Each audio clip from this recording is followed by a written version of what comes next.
Good evening, Trinidad and Tobago. Good evening to all of the loyal listeners and viewers of SynergyTV. And you are tuned into The Real Issues with yours truly, Dominic Romain, the program where we bring you the topical issues, the issues that are occupying the minds of the citizens of Trinidad and Tobago, but also the program where we provide you with the information, real information, not propaganda, not old talk, but real information straight from the horse's mouth. So I know tonight there's another event taking place in Arima, which is the PNM meeting, campaign public meeting, and some of you will be juggling between that and our program. But of course, we invite you all to, as we say, to share the information, let people know that we are on. And of course, this is the program where we speak to the persons who are in the know. And as we would have indicated over the last few nights, we try our best to get persons to come on as guests who, as we say, have the information. And I would have promised you last night, I didn't say who it would be, that we would have another influential guest. And of course, we keep our promises here. So my guest for this evening is none other than the Minister of Youth Development and National Service, the Honorable F.A.S.T. Cummings. And we intend to have a pretty spirited conversation this evening. Good evening, sir. Good evening, Dominic. Good evening, and good evening to Trinidad and Tobago. Yes. Thank you so much for joining us. Well, I mean, you know, any opportunity, yes. I'm happy to be here, and any opportunity to share with the national community what the government programs are and what the plans are for the young people of this country. I take advantage of that, and I see tonight as an opportunity to do so. Nice.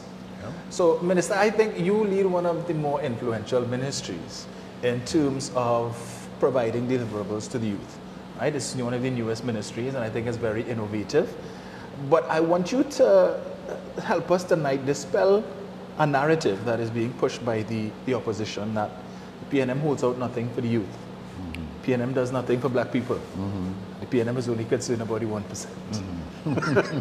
Right? It's funny that they would say so, especially since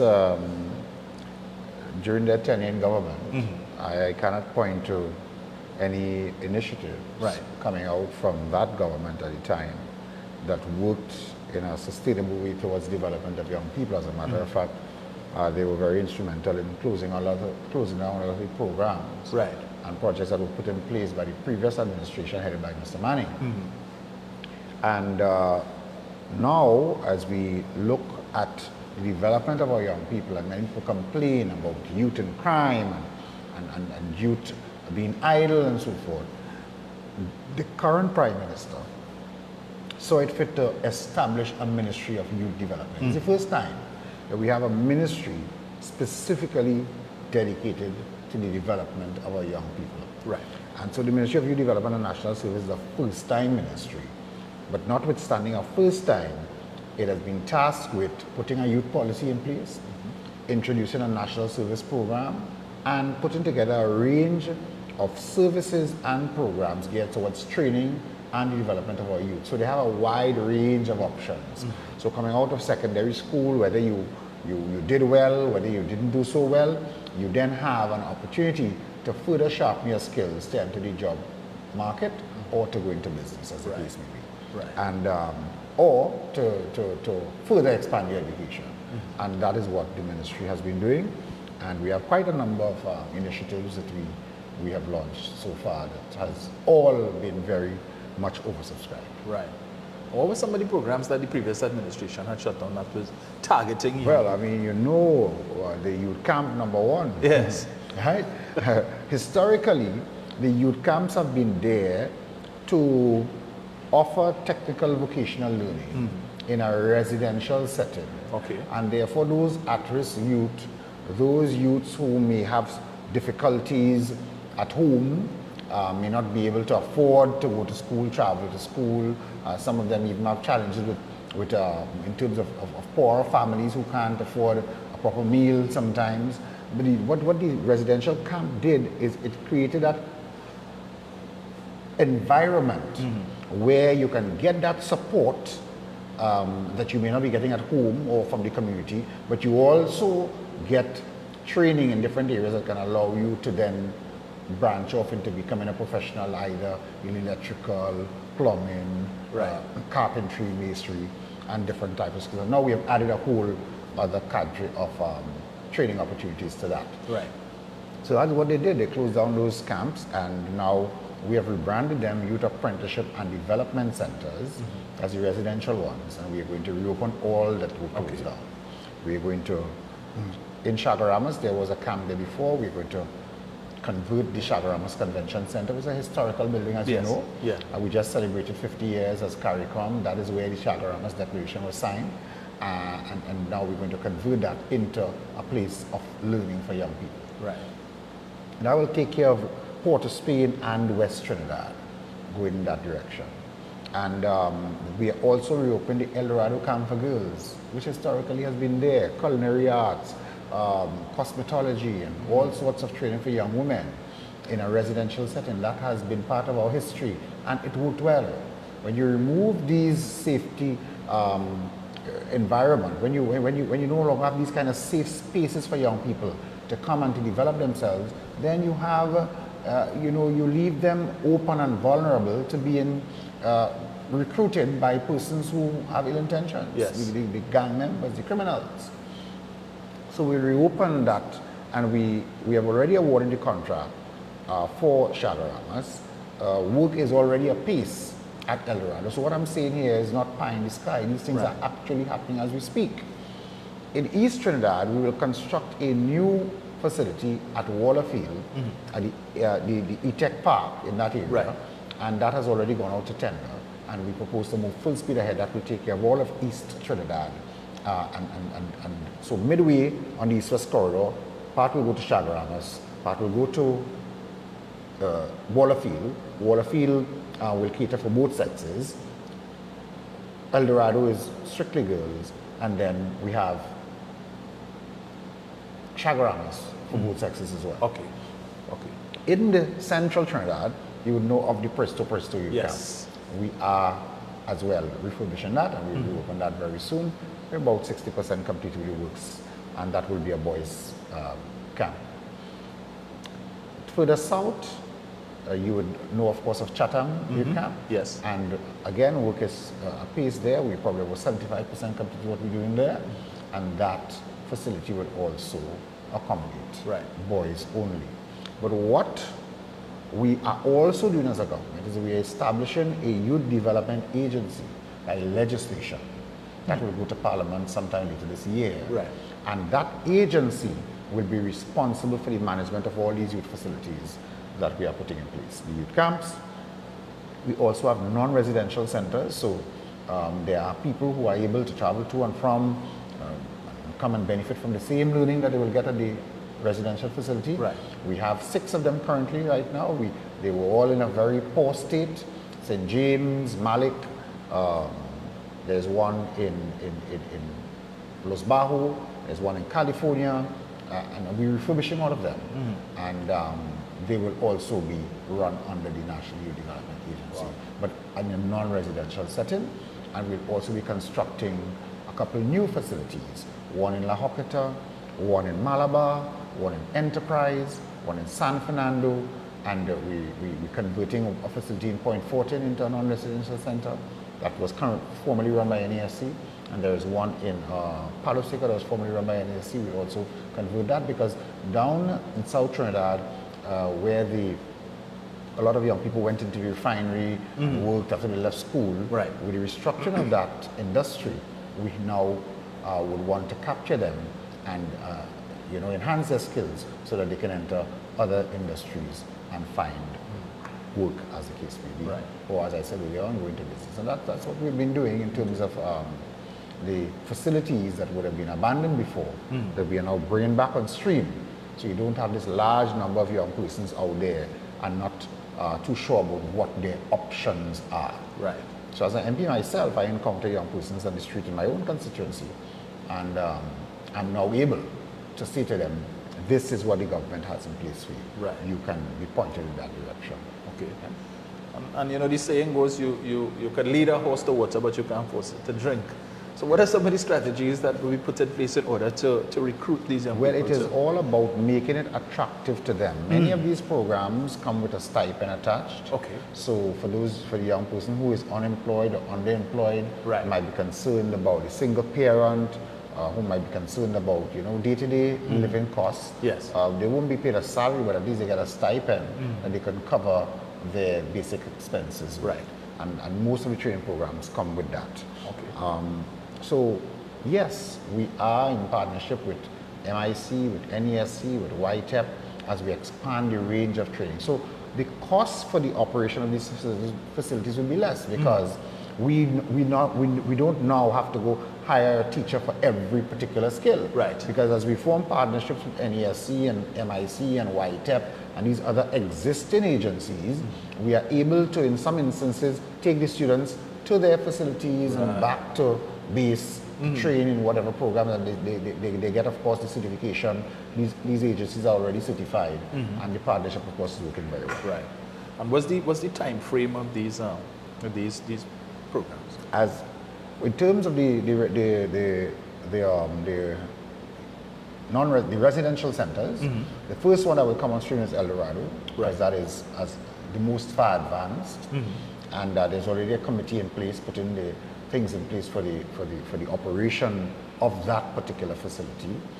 You will know also, I failed to mention that we refurbished the St. Michael Home for Boys in Diego Martin. It is currently being used by the St. Jude's, as they had to decant this facility they had because of fire, etc. And we had already completed the works there, and therefore, it was timely that we were able to allow St. Jude's to use that facility, and they will be there for about 6 months or so, 6 to 9 months. And when they move back to their facility or to another place, we will have that facility available for young men, wards of the state, now referred to as chins, that we'll be able to, of course, have them there and improve on what was offered before. Right. And so they will also get advantage of skills training, and then, of course, enter the workplace or business as the case, because all of our training programs involve an entrepreneurial component. Okay. So that very good. You do carpentry, for instance. You may not want to work for someone. You can enter your own business. NEDCO will be able to offer the training, to offer mentorship, assign you a mentor, somebody who's already established in the business, and then you can go off on your own. And the government has as well approved a small business grant. Okay. So NEDCO already does loans for small businesses.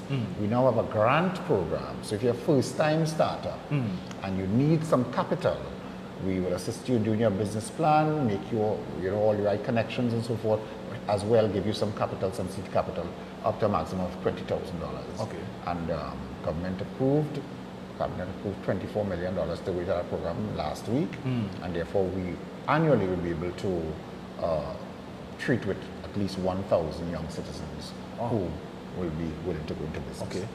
And would they be required to provide any collateral for this? No. There's no collateral. What they will have to establish is that they have a proper plan. We will assist with that as well. They will get the training from NEDCO. That is mandatory. They must go through that training program. Right. And the professionals there will be able to guide them and to see whether this is something that can work and make all the right connections and so. And then when they need the tools to actually start, the grant will be made available. It's not refundable, and they will not have, of course, have to pay it back. Right. But if they need to expand, then they will have to go into the loan arrangement. Okay. To further expand. Okay. So while the opposition is promising to create 50,000 jobs, PNM is promising to create entrepreneurs. We're creating entrepreneurs because the small business sector drives the economy. Right. So as we create young entrepreneurs, they will, of course, employ their peers and persons from within their community and generate economic activity within the community, which, of course, we expect that to, snowball and other persons get on board, and it just heats up the place in a positive way. Right. Minister, there's a saying, with all things well-intentioned, abuse is inevitable.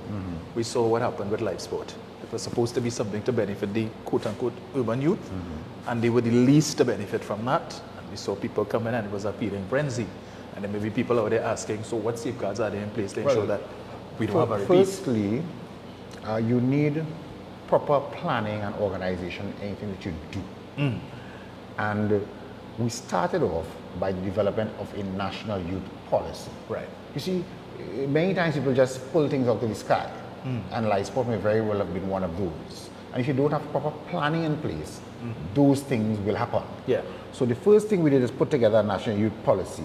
That actually predated me. Minister Hines was the person at the time, was the minister. Right. And government approved this national youth policy. It has several pillars that we operate under. And coming up out of that policy is how these programs would have been developed. Right. We are now putting in place a National Youth Development Agency. We're going to Parliament to put that in place. This will have legislative life and teeth.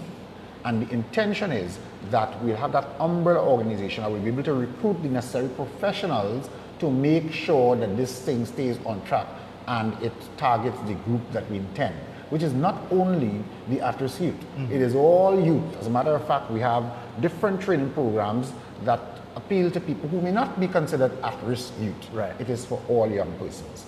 And when we have those professionals, because there will be a board of management, there will be a management that will be employed, and those professionals, of course, in their own field will be able to make sure that this program is not abused, that we have some sort of sustainability in it.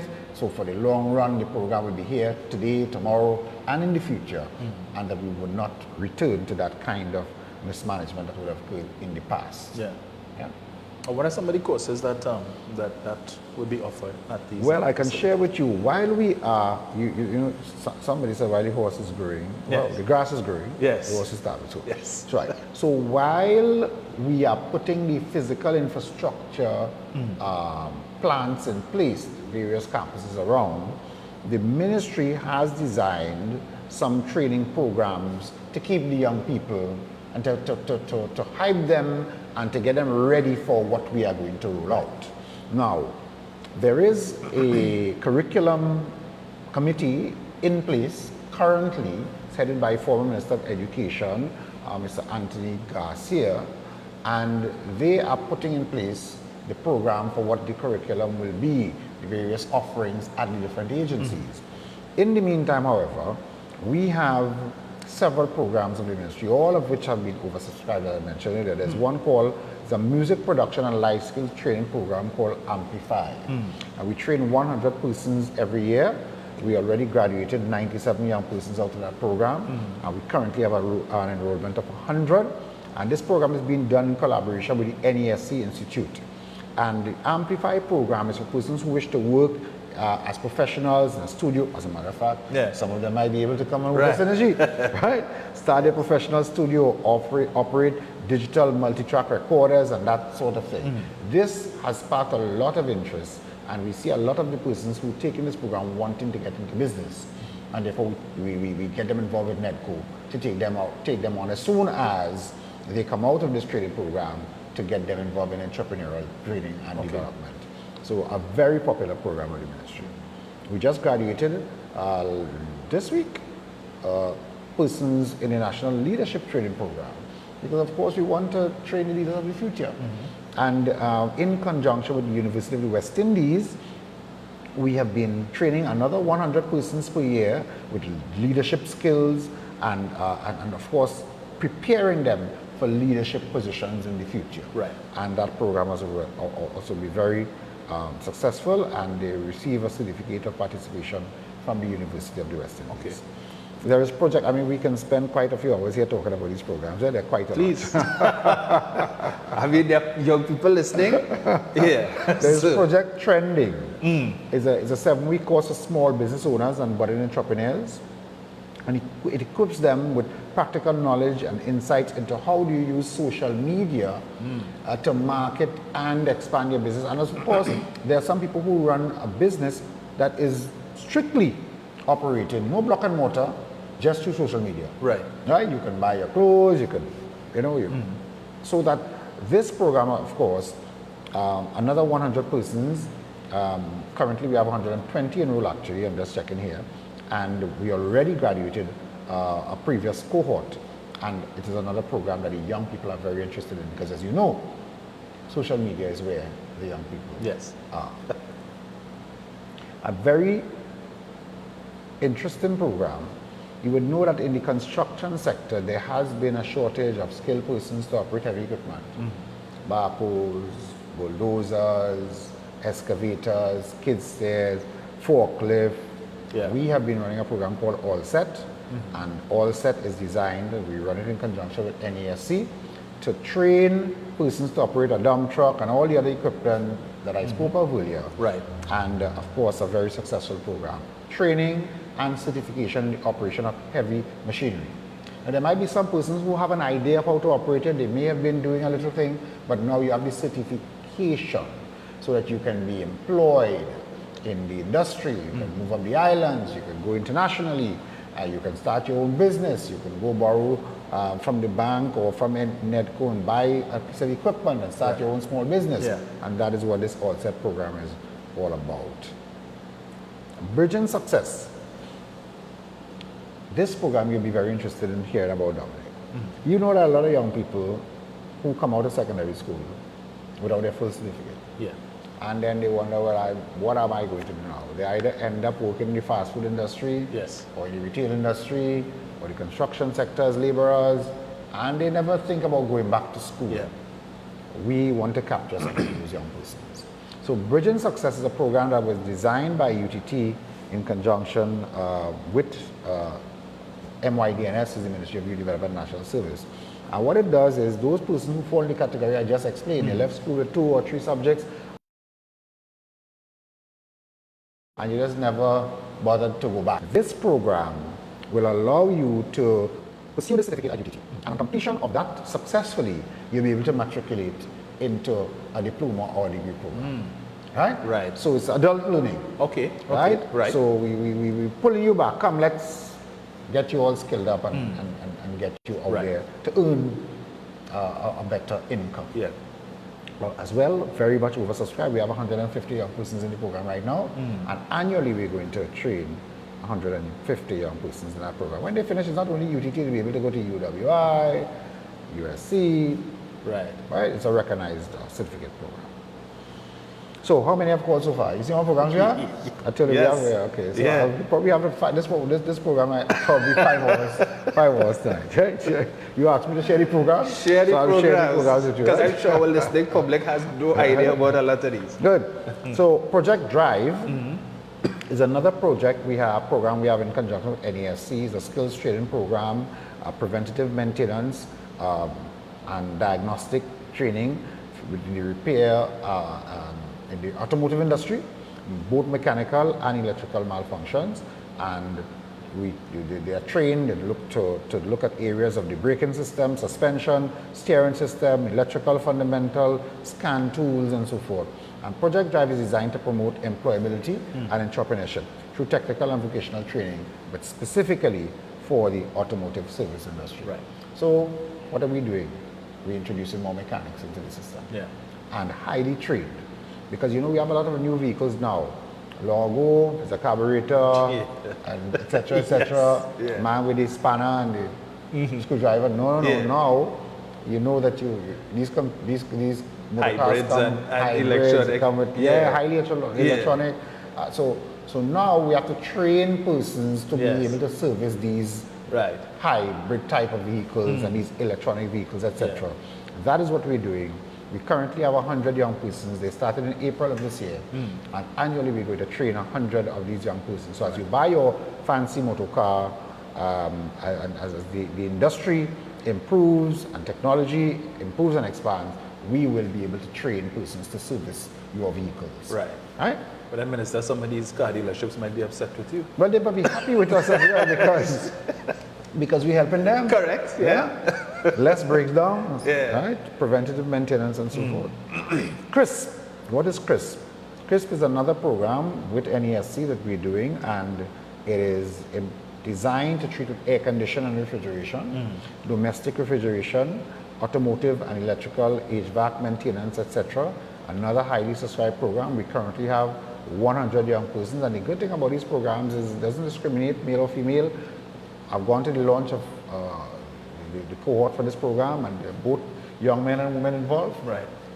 Very anxious to learn about how to service your air conditioning units and so forth.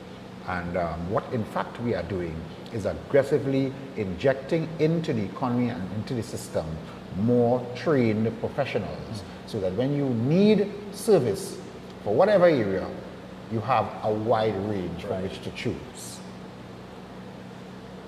The 40 under 40 program, which we're doing in partnership with the Ministry of Education, is a program designed to, we are focusing this program on 26 particular schools in the country where we've had challenges with, violence and so forth. And we have called on our professionals, our successful entrepreneurs, our successful entertainers, sportsmen, fashion designers, people who have excelled, but under 40, 40 and under. Okay. And we go into these schools and they offer some level of mentorship and sharing of experiences and motivating these young people to live positive lifestyles.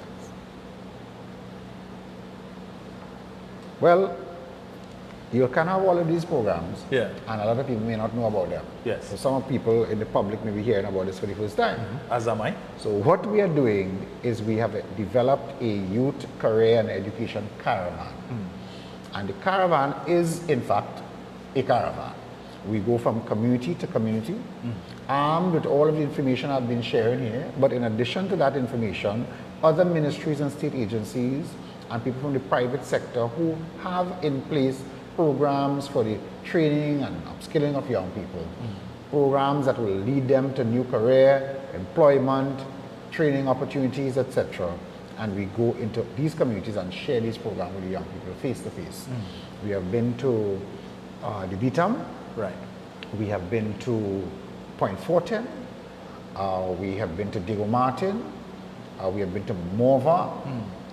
We have made at least 6 stops so far. And we propose to make another phase of this program starting as early as the 5th of August when we are going to Ruga with the National Youth Caravan. And very interesting, you must come along sometime and take a look at it. We've been to San Fernando. We started off at the Independence Square in Port of Spain. So a very interesting and now, well, I'm sure it's not the first time something like this has been done, but it's very effective in terms of taking the program on the ground in the community. And persons are very excited when they see the amount. I myself was so surprised that the government as a whole has so many opportunities for young people, and a lot of them just do not know these things are available to them. This is our way of taking the programs right there. Nice. And on that point, we go to our first break for the evening. So when we come back with the minister, we continue to discuss some of these programs. So stay locked if it is that your young one between the age of what, 18 and 35? 18 and 35. 18 and 35, tell them they need to come in and sit down and take a look at the program because there's something on for them. So we'll be right back.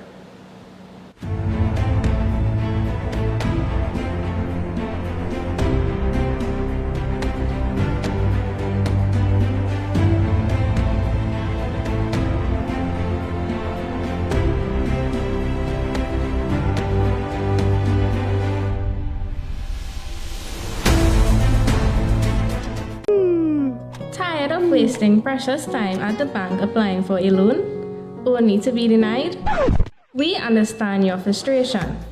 Here at Realtor Group of Companies, we take a different approach.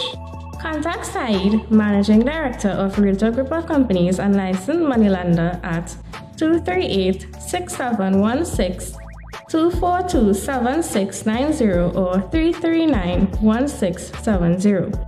Feel free to visit our office at number 14 Carney Savannah Road, Chaguanas, or number 132 Superior Road, Victoria Village, San Fernando.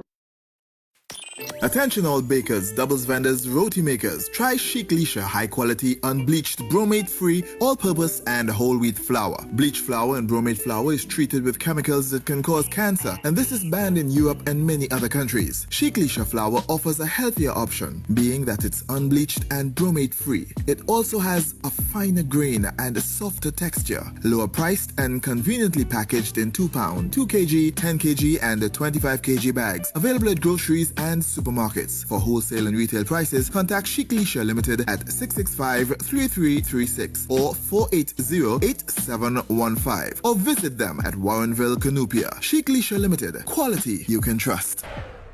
The Solid Agency, the standard for artiste management and development. Booking for an exclusive roster of the region's top-rated entertainers. The Solid Agency, the standard for event execution live and virtual, including fully loaded Shaggy and Friends, New York, Nigeria, and Antigua music festivals, Budge's Long Walk to Freedom, Bounty, Beanie, Versus, to name a few. Make your career or your event solid. Contact us now, thesolidagency@gmail.com. Call 1-876-469-4005. Visit solidagency.com.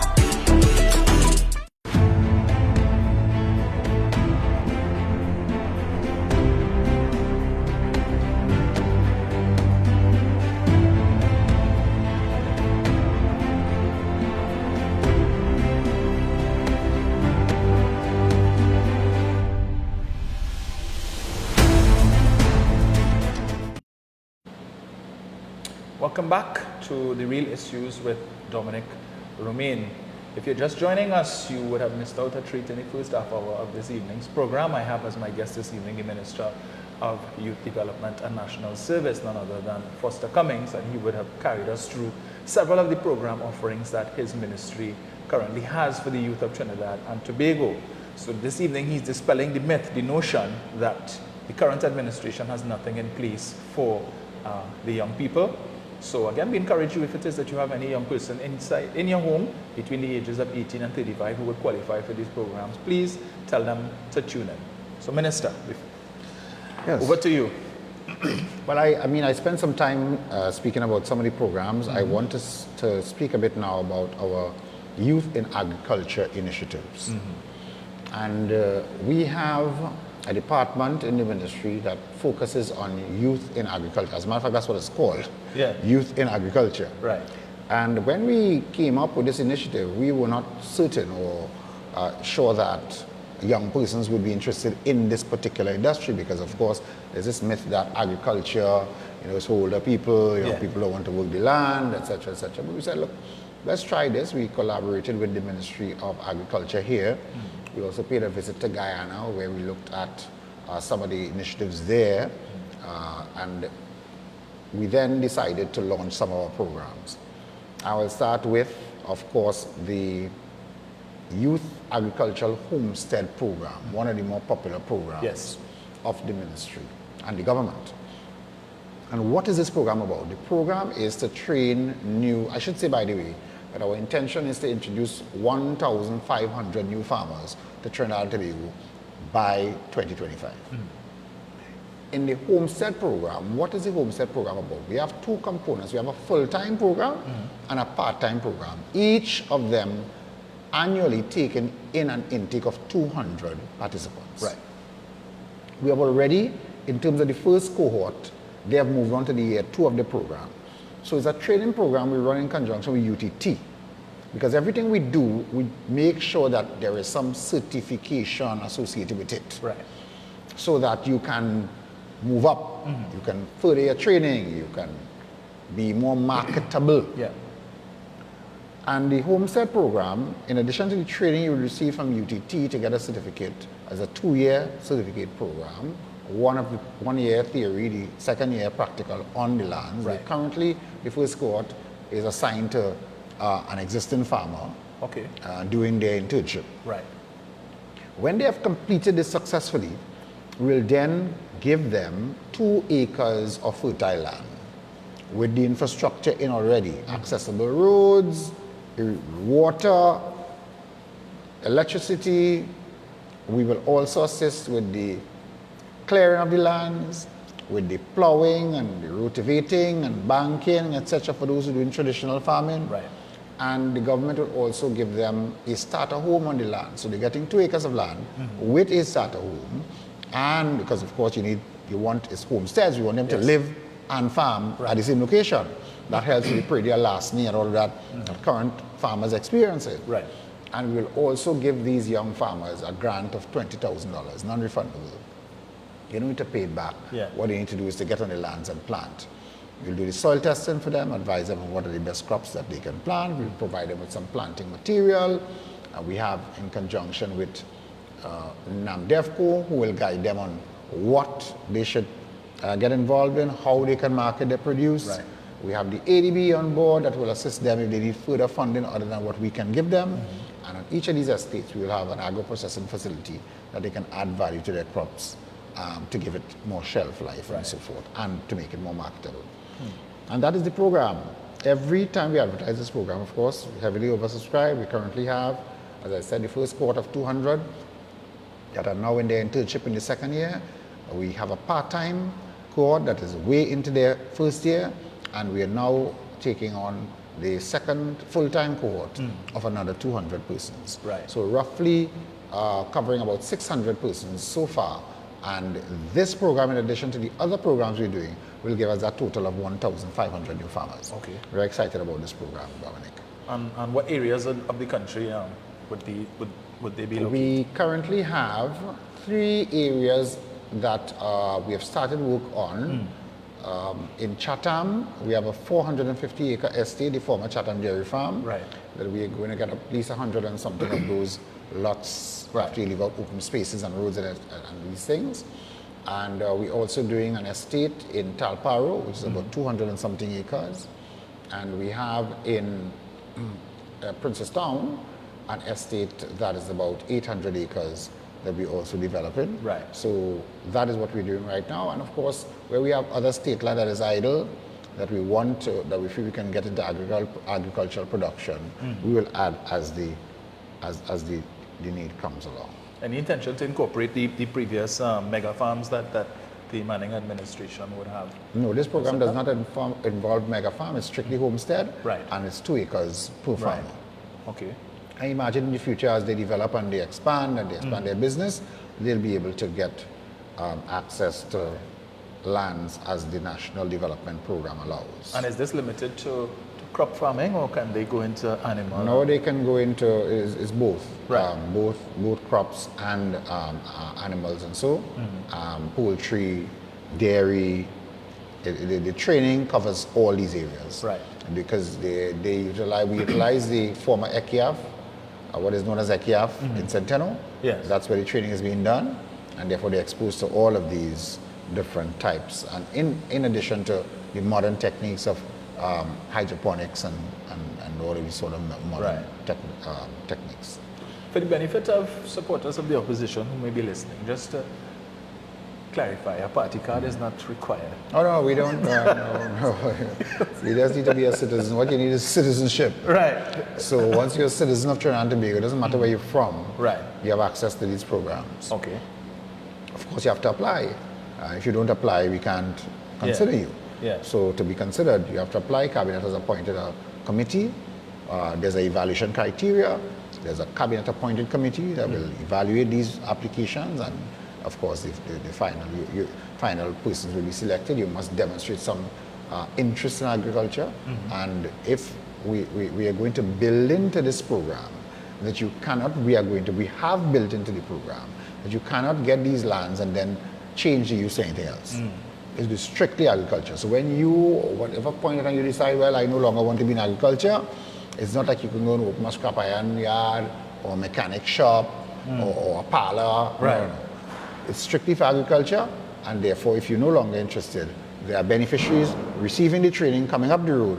We will then take it and reassign it to someone who's interested in our food security and providing food for our nation.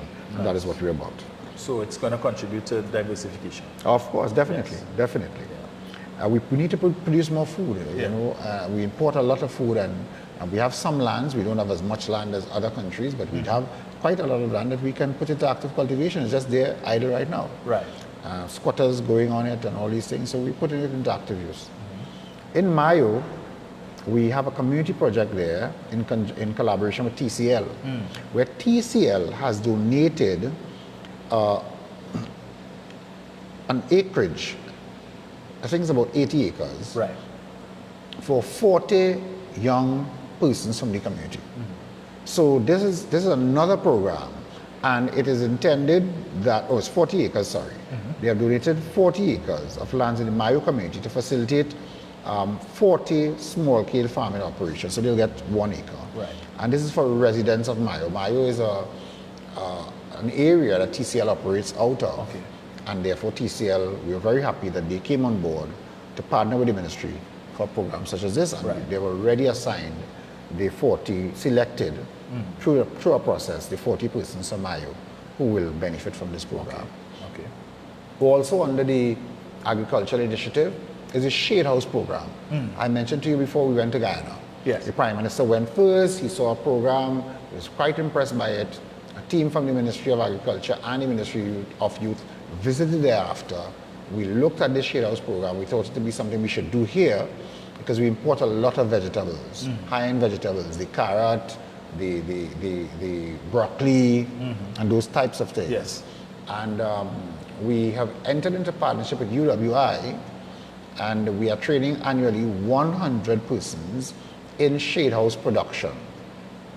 And the government has allocated 26 acres of land at Tucker Valley in Chagaramas for this program. Right. But we'll not only do it at Tucker Vallly. Friday of this week, I'm going to Tobago to meet with the Chief Secretary and the Secretary for Agriculture, I think it is, where we will look to identify areas in Tobago where we will be able to establish some of these shade houses for the benefit of the young people in Tobago. Also, and I'll talk about it in a while, in Beach Camp in Palo Seco, the government has allocated that area as a youth development area, and we will have some shade houses there as well. We'll have shade houses in Talparu, we'll have shade houses in Sandy Grande, so we'll have at least 5 locations in the country where we have these shade houses. So when the young people complete their training, they will have facilities where they can ply their trade, and we will give them the support that is required as we encourage them to get into production, that they will be able to supply the hotels, the tourism sector, the fast food outlets, with a lot of the vegetables. When you go to various fast food outlets, you see a lot of salads and so forth. Yes. They'll be able to provide the raw material for these things. We also launched, just a week ago, the aquaculture project. We live on an island. There's the blue economy. We have to be able to make some, expand our economy, and not only are we going to have enhance and expand the energy sector, but we have to be able to utilize our natural resources, which involves fish, things that come from the sea. So we are training these young persons in aquaculture in collaboration with the Ministry of Agriculture and the University of the West Indies. We are currently inviting applicants for that program. It will close, applications will close, I think, on the 15th of August. So I encourage all young persons listening to this program who would like to be trained by UWI in aquaculture, so you can go into shrimp or fish or those types of activities, and you can actually create a business like that. We're offering that training, and we intend to train over the next 3 years 100 young persons in aquaculture. Minister, you would have mentioned that several of these programs are oversubscribed. So is there a minimum criteria that is required that would separate, for want of a better term, the goat from the sheep? Well, I can tell you it's not based only on qualifications. If you are able to demonstrate, for instance, if we're doing the shade house program, and you can show us, let's say you have no academic qualifications, but you can demonstrate to the committee that at your home, in your backyard, you have been able to put up a 10 by 10 shade house, and you are doing some things inside there. That will be taken on board and taken into consideration. So that there is a clause in the conditions that say if you can demonstrate a keen interest in agriculture, you will receive favorable consideration, notwithstanding the fact that you may not have met what we set as the minimum academic qualifications. If we come into, there is a program that we are about to launch, which is the Urban Youth Agricultural Initiative. And with that program, we intend to go into some of the urban areas and introduce them to some of the modern techniques in farming. So you may not have land space, but you can do vertical or horizontal hydroponics, and that you can use as a means of a livelihood. So we intend to roll out our program very shortly. We're going to do a pilot in 3 areas, the Youth Urban Agricultural Initiative, and of course, we are already receiving a lot of interest in that program.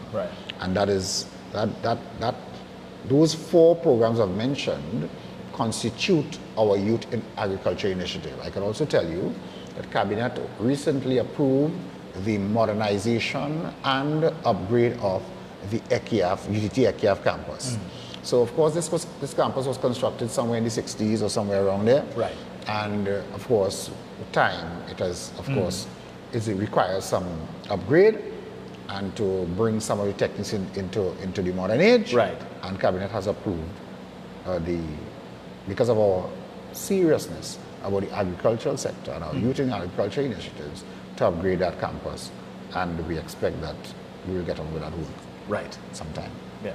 So you mentioned quite a bit about after the training aspect, getting into starting your own business. I mean, a critical part of having your own business is being able to manage your books. So is there a component where these persons, I know you mentioned the small business development company. So is there a component that would help them to be able to do these things, if they have to go to the bank to get a loan, that they have the documentation to show, well, this is what we're doing? Yes, and the answer is yes. As a matter of fact, in the ministry, we also have a department called the Enterprise Development Division. And that division is constantly developing programs towards entrepreneurship development. Right. We have NEDCO, and NEDCO has several programs aimed at development of business, not only for young people, but for all citizens. Right. NEDCO has the Business Accelerator Program. So it is geared towards the development of startup, micro, and small businesses. And they get training, advisory services, mentorship, networking, and other support services. And it's a one-stop shop. So you go in there with your idea, or your idea that has not fully blossomed, and you will get assistance in developing your business plan. You will get the training, you'll get the advisory services, you'll get the networking, the mentorship, and other support services. But most importantly, you'll get startup funding. Right. As I mentioned before, Cabinet has recently approved the small business grant. So if you went and you learned to be a barber, and you don't have the money to buy your first set of equipment, you get a grant to do that, and you can go and start. And if you wish to expand later on, you then take an advantage of the loan funding as you move towards expanding. And this program has been very successful, and we're going to continue to support the Business Accelerator program of NEDCO, and we continue to expand the services that NEDCO will be able to offer to small and micro enterprises. So this grant, is it exclusive to participants of these various programs? Or no, it is not. It is not. As a matter of fact, 60% of the grants will be held for young persons, and the other 40% would be open to other persons who may be over 35 and also want to get involved in business. So as many of these programs that we roll out, persons continue to say, well, what about me? I'm 36, I just turned 36. How do I get involved? Well, this is the Ministry of Youth, so we have a focus on the young people. But in some instances, we do have retraining programs for persons who might be over the age. YTEP in particular offers a retraining program in a wide number of areas that I will mention to you later on tonight. And therefore, we continue to provide these opportunities for our young people. Right. And is there a cap on how many of these programs any one person could access? Yeah, because we want to touch as many lives as possible, there is a one-dip policy. Because you have some career hoppers into different training programs, right? We don't want you to just hop training programs because of the stipend. Right. We need to come in, successfully complete, and then move into employment or entrepreneurship. Right. You're not to become a career stipend earner by going to different training programs. It's a one-dip policy. So you'll have a component where they will be given guidance. All of the programs have attached to it entrepreneurship training, life skills and civics, career guidance, and mentorship. Those constitute fixed part of the training programs that we offer right now. Okay. The Civilian Conservation Corps. Well, we have successfully been able to expand our national service offerings. Those programs, CCC and the MyLat and the MyPart, fall under our national service umbrella. Okay, and that's under, MyLat, MyPart is under your ministry. That's right. Okay. So that we do these programs in conjunction with the Defense Force. And CCC, of course, have been very successful. Every year we graduate a minimum of 800 persons out of CCC. I was so stunned to see the level of participation and the wide range of training programs available to CCC. So in terms of cosmetology, culinary skills, electrical, air conditioning, refrigeration, a wide range. It's a 9-month to 12-month program. Excuse me, and at the end of the program, persons are able to find employment or go into business. Right. A very, very successful program. It is our intention to continue to support and expand that program. The MyLat, well, I was very, very pleased to see that we are able to attract young persons who were not too successful academically. Right. They come into this residential program along with the military, high discipline, and at the end of the program, they're able to graduate out of there with their CSEC subjects. Right. So it's a program that we pay close attention to see how we can expand this reach. And as we are currently developing the Mausika campus, where we have expanded the offerings there, we are currently refurbishing that space. Is a former teaching college, and we're trying to expand its capacity right now. And we've also converted or determined that we will utilize the beach camp facility in South Trinidad, which has a lot of buildings on it, etc., already owned by the state. We'll develop that, and we'll be able to accommodate some 500 young persons, both male and female, at that location. Right. Both in CCC, MyLat, MyPart, transition home. Yes, those are the offerings. So MyLat, MyPart. And an agricultural program. Right. So MyLat, MyPart, does that have a female component, or is it We are just... currently about to introduce a female component, and the CCC does have both male and female. MyLat and MyPart were male only before, and we're now going to do a pilot project where we include young women in the MyLat, MyPart as well. But we'll be able to touch more lives because we now have 2 complexes, one in South, one in Mausika, and that gives us the ability to attract more of the young people who are in need of that kind of service and training.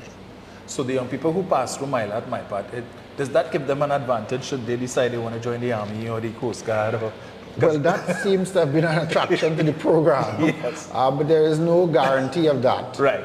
What it does, it will prepare them as the other applicants to be able to access the program, whereas before they may not have had the academic qualifications. Right. They are coming out with the academic qualifications. They are coming out with some level of quasi-military training, and therefore they will be able to position themselves for entry into some of these areas, but it does not, as far as I'm aware, it doesn't give them any guaranteed access. Yeah. What it does is prepare them to be able to take advantage of and prepare themselves to access work in those areas. Right.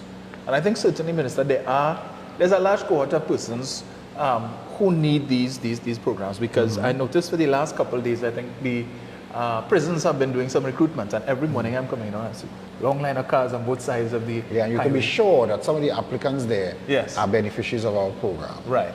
All right. We're in discussion with Heritage, and we're soon to launch an energy sector apprenticeship program, training some 40 young persons from the fence line community of Heritage. And it is the intention that a lot of young people will gravitate towards this kind of training opportunity. We intend to bring on board possibly the MIC or NESC, one of those agencies, to do the certification part of it. MYDNS is going to be involved, Heritage is going to be involved, and of course that program is going to be based at Palistic 1.40. All right. So a young person participates in that program, and then they come out with their qualifications and so on, and they decide, I want to hop across to Guyana to look for a job? Is that permitted or are they required to? No, definitely. We're not holding you back. Of course, because we have an energy sector here, I expect that they will find opportunities here first. Where they do not, we're not going to hold them back from their development because they may be able to go out there and work and get skills that they can bring back home to the benefit of our local economy. Yes. So we are not going to put any restrictions on that at all. Right.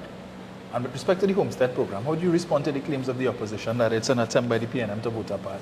How do you vote apart with carrots and melangine and some of these things are so laughable. It's a program that will, for instance, in Chatham. I'm not too sure what constituency that falls in, but it might be Point Fortin. And the PNM has held that seat for most of its political life, except with the 1986, I think, with the NAR, when Selby Wilson won the seat. Other than that, that has been a PNM seat. So there is the question of voter party does not arise. We don't need, it's not even a marginal seat, and that is where the program is being launched. So it makes nonsense of that claim by the UNC. In Princestown, where we're going to launch the program as well, that is a very comfortable seat for the UNC. If we put a couple farmers inside it to plant some produce, I don't think that is going to affect the elections in any way. Okay, so that it just makes nonsense of what they've been saying. Talparo is a traditional farming community, and we do have some lands there, and we will, of course, establish the program there as well. And this is not about, this has nothing to do with votes. This has to do with food security. CARICOM came together and determined that they would put in place a CARICOM food security initiative. Our country is involved in that. Guyana is a lead in it.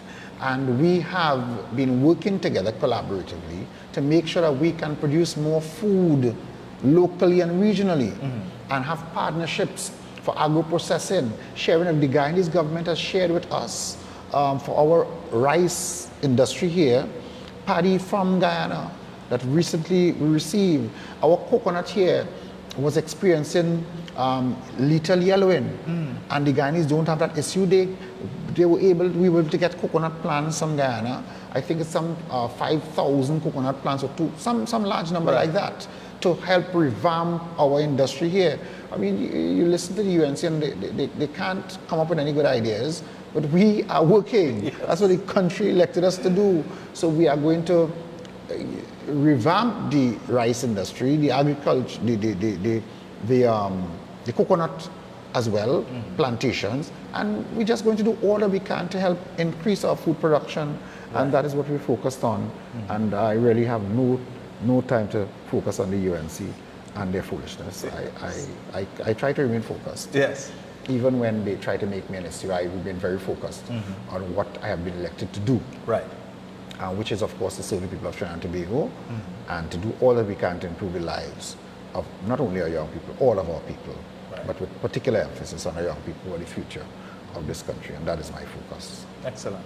So with that, folks, we go to our second break for the evening. So we're discussing the issues the Ministry of Youth Development and National Service, of course, with the Honorable Foster Cummings. So you still have some time to get the young people. Some of them might be just walking through the door. Tell them, come sit down, have a seat, and they might just hear something that they may be interested in that could be a benefit to them. So we go to that break, and when we come back, we continue our discussion with the Minister. Stay locked.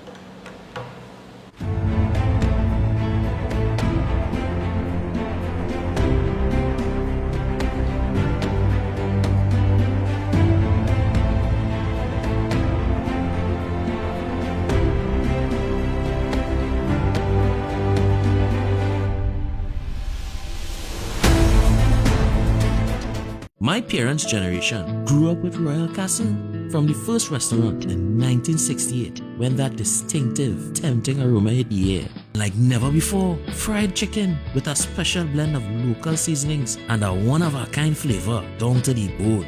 Today, Royal Castle still have that same delicious taste, and I love it too. And the kids, they have more to enjoy. For me, the Castle is more than just nice food. is we own, part of me and you, and is the real flavor of TNT. A warm welcome awaits you at Alicia's Palace, a hotel nested in the quiet hills of Lady Chancellor at 1 3/4 mile mark just above the Emperor Valley Zoo. Alicia's Palace is a perfect place to combine pleasure and business. A 24-hour facility with full amenities, including air-conditioned rooms with Wi-Fi, mini-fridge, microwave, and cable TV. Designed to provide you with quiet comfort and convenience. The perfect staycation location where you can swim in the outdoor pool, soak in the jacuzzi, or simply soak up the sun, all at an affordable price. Relax and enjoy local dishes in an eco-friendly environment. At Alicia's Palace, they conduct steam cleaning of all rooms and common areas in keeping with current health and safety protocols. Whether it's a special occasion or simply just to get away, Alicia's Palace combines affordability and quality service. For more details, check out their Facebook page, Alicia's Palace HQ, or give them a call at 621-1017 or 624-8553. If you're planning an event, make us your first option. At Reality of a Dream, we can make your event memorable. We can assist in planning your corporate functions, moderate gatherings, family occasions, christenings, and more. We also cater for weddings and other special occasions. Our newly renovated venue includes a majestic entryway, which takes you along a path to a fantastic indoor facility which can accommodate up to 80 dining guests. A recently completed, fully air-conditioned, beautifully designed wing, which maintains the theme and flow of Reality of a Dream, adds 30 extra seats for dining guests.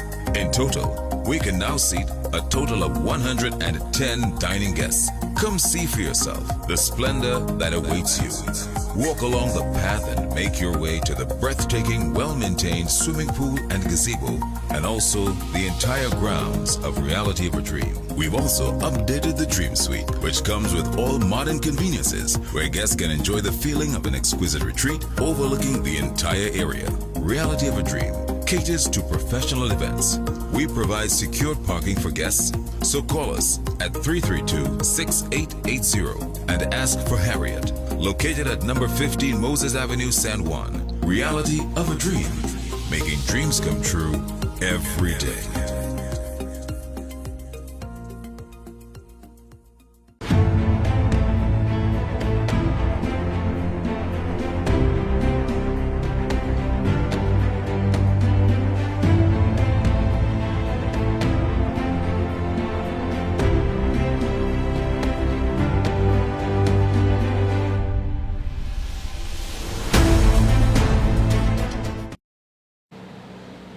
And we're back. Thank you for staying locked to The Real Issues with yours truly, Dominic Romain, and my guest this evening, none other than the Minister of Youth Development and National Service, Foster Cummings, who for the last hour or so has been providing us with some really, really good information. And Minister, I'm seeing, well, we are streaming on Facebook as well, and I'm seeing some persons here asking questions such as, well, first of all, they're extending congratulations. They're saying this is an excellent plan and should be closely monitored to ensure that the young farmers complete these programs successfully.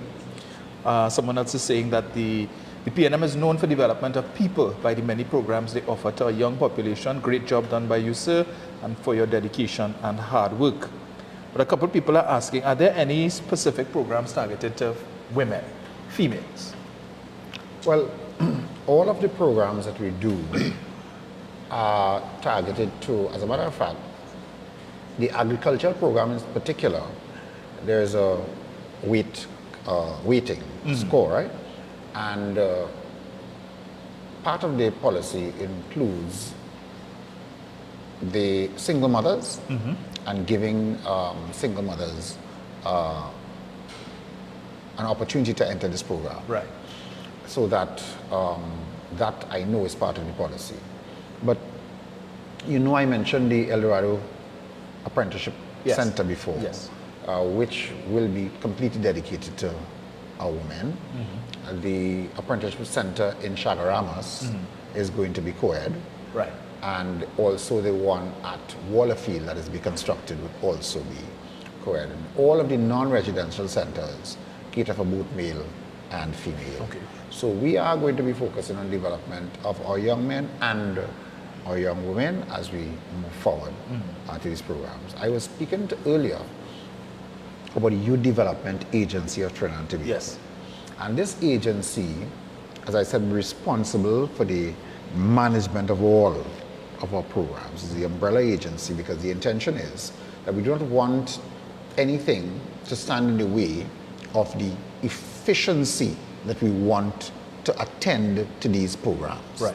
So that you want to have a certain sort of private sector approach to the management of these facilities in particular and the programs.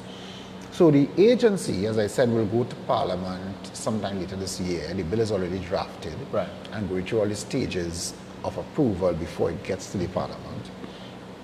And that agency will be responsible for the management of the youth development and apprenticeship centers, the youth development centers, the transition homes, the former St. Michael Home for Boys, the 2 national service complexes at Mausika and Beach Camp, and the youth in agriculture programs. Right. And this will be the umbrella organization. NIDAT, as we call it, will create and facilitate and maintain asset-based positive youth development through various projects and programs stemming from these centers, the non-residential and the residential centers. And it will give targeted support for youth development initiatives aligned to the policy, youth policy.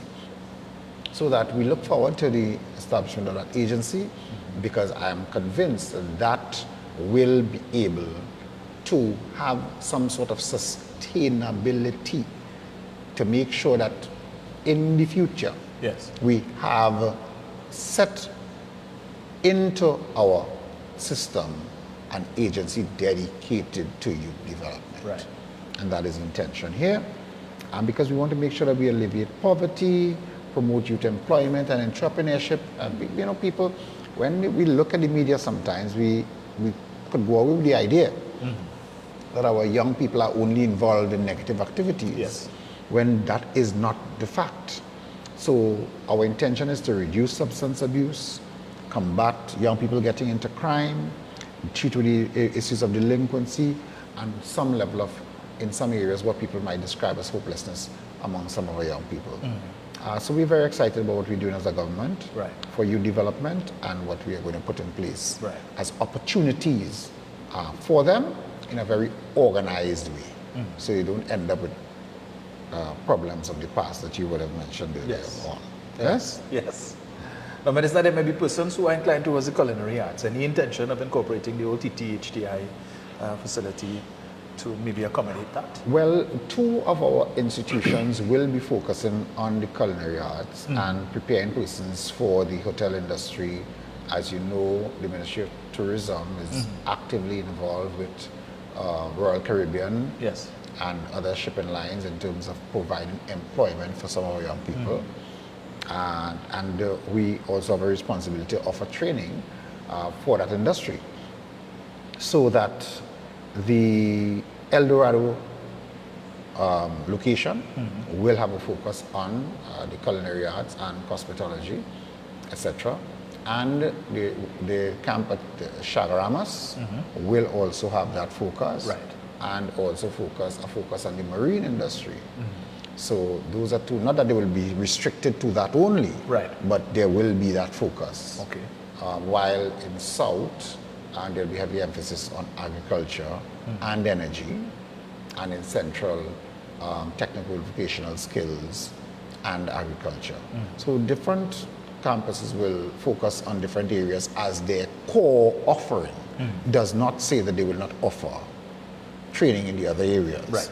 And as I said, we'll collaborate with existing agencies, because I know YTEP also has a very recently launched a culinary, expanded their culinary offerings. So we will collaborate with these agencies so that when we receive applications for programs that we do not feel will offer at the center, we will of course collaborate and take the participants to these various centers for that training.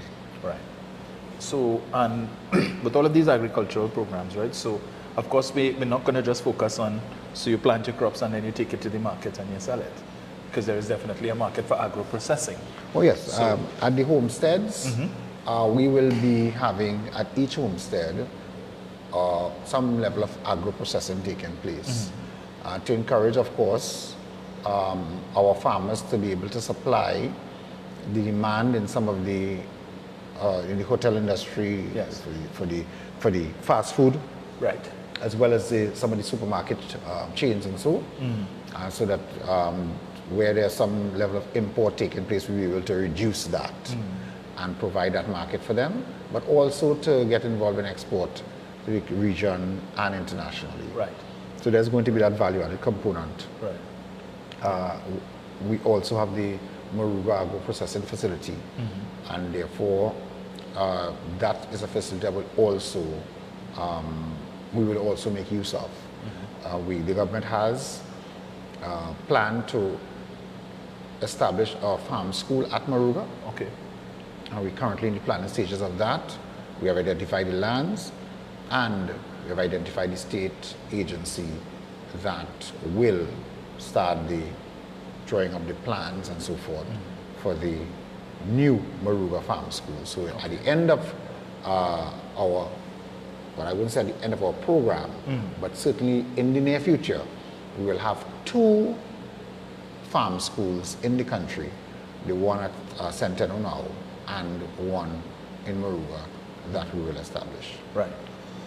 I know that the credit union sector is also under your ministry. So is there any intent to partner with them, perhaps to? Definitely. As a matter of fact, as we speak, we have, as a government, established a transition team that is working towards the modernization of the credit union sector. Right.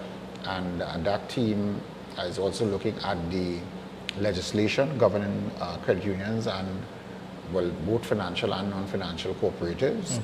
And very soon we will be making announcement to the national community on what our, after the necessary collaboration and consultation, on what our program is for the credit union sector. Of course, the introduction of a regulatory authority, an independent regulatory authority, is high on the agenda in that regard. Cabinet has already agreed that that will be done, and things are being put in place towards that end as we speak, in consultation with the credit union movement. Okay. Now I know during COVID, one of the relief systems that the government had in place was where they were purchasing produce directly from farmers to create these baskets, these food baskets, to give to the less vulnerable. Is this something that you think could be incorporated into all of these agro? Well, it was a very successful program. At the time, it became about because, as you said, because of the pandemic, and we needed to make sure that people had food in their houses. Yes. So that we did have a robust food support program. It has been scaled back now because we are all out back to work and so forth, and it's not required, so to speak, to the extent that it was then. Right. But the Ministry of Social Development continues its food support program through its food cards and so forth, and hamper program, and we are doing that. And of course, I know that there's some collaboration with NAMDEFCO involving the farmers, because we want to make sure that people eat healthy foods. Yes. Yes? Yeah. So yes, that is taking place. To the extent that the new farmers that we have on board will get involved, it will be a decision that they will have to make based on the demand and the need. Yes? Right. But you mentioned the support for women. I should mention that under the MyDNS, which is the Ministry of Youth Development and National Service, we have 2 transition homes for young women. One is the Josephine Shaw home here in Port of Spain, which we recently completed, and we have entered into a partnership with the Salvation Army, who had run this facility for many decades before, to continue the operation of this new facility for young women transitioning out of community residences. Right. What you call an orphan home. Yes. So they get to the age of 18 and they have to move out of the community residence. Yes. And therefore, many of them in the past had nowhere to go and may have been prey to persons with bad intentions. Yes. We now have this facility that we have commissioned, and therefore these persons, these young women, will have a space available to them either at Josephine Shaw in Port of Spain or at Sevilla in Cuba. We are currently preparing a facility at Cuba to expand the number of women that we can accommodate. Right. And in addition, at our beach camp facility in Palo Seco, when that facility is completed, there will also be a transition facility there for young women at beach camp. In St. Madeleine, not for the young men to feel left out, we have a transition home in St. Madeleine for young men. And we are currently expanding that facility. It's a 2-year program that they will be engaged in there. And then when we expect that when they exit the program after 2 years, they will be able to get into gainful employment. As a matter of fact, 2 of our young men who are currently at that facility are at the University of the West Indies completing their bachelor's there. And therefore, you can see how useful a program like this could be for young persons coming out of the community homes. Because had it not been for this facility, you know, where would they live? How would they be able to develop themselves and so forth, and enter into what we'll call, what we have grown to know as regular family and community living. Right. All right. So that's our transition home program. Right. And it has been doing very well. In Mausika, where we spoke about the National Service Complex there, I told you there's CCC there, there's MILAT, there's MyPart, and mostly young men in the MILAT and MyPart. We are going at that location to introduce the pilot project for the young women. So again, coming back to your point of what are we doing for the young women, we are going to introduce a program to have an initial 30 or 40 young women coming as a pilot program. Right. At Mausika. Okay. And of course, at Beach Camp in Balosico, we'll also have these offerings there for young persons in South Trinidad. So coming back to the homestead program, with respect to the 2-acre plot, starter home and so on, is it that it's a lease arrangement that the... Yes, it will be a lease arrangement, a 30-year lease. Initially, these young persons will get into a license to occupy arrangement because we want to make sure you're serious about what you're doing, and we will observe your operation, and once we are satisfied that you have conducted yourself well and so forth, you move into a lease arrangement for 30 years. Right. And you will get us all the support to make sure that you are a successful farmer, an agro-entrepreneur, as it's now called. Right. I should tell you that under our Youth and Agriculture program, we also have the Model Farm program. It's tied to the Homestead and the Shade House program, so that we establish a model farm, and this model farm will have what you call a master farmer associated with it. And those young farmers will be able to attend to this model farm and be able to get some level of mentorship and training, further training in best practice. Right. So that we are currently moving to establish these model farms. It's a small acreage, but it will be tied to the homestead and or the shade house program. So that you have that kind of support. If you're uncertain about a technique, you can go across to the model farm, and the master farmer there will be able to give you some assistance and assist you with that technique. Because at the end of the day, many of the persons who have been in farming, a lot of their techniques, they did not learn it at any university. It's practical, on the ground, and it has been working for them. Right. So we have these young persons who have gone to either UTT or UWI, gotten their certification and their training there. But when it comes to the practical component, when they're actually on the lands, they will have this master farmer who will be there. We will also have a monitoring and evaluation unit that will do some of the things I mentioned to you earlier, assist in pooling resources for plowing and rotivating and those types of things. Soil testing, we will get assistance from the Ministry of Agriculture, and we'll also be able to guide them on the use of pesticides and weedicides. And what we have done in the past, we have farming districts, you know, but the built-in support right there is where we may not have gotten it right. Right.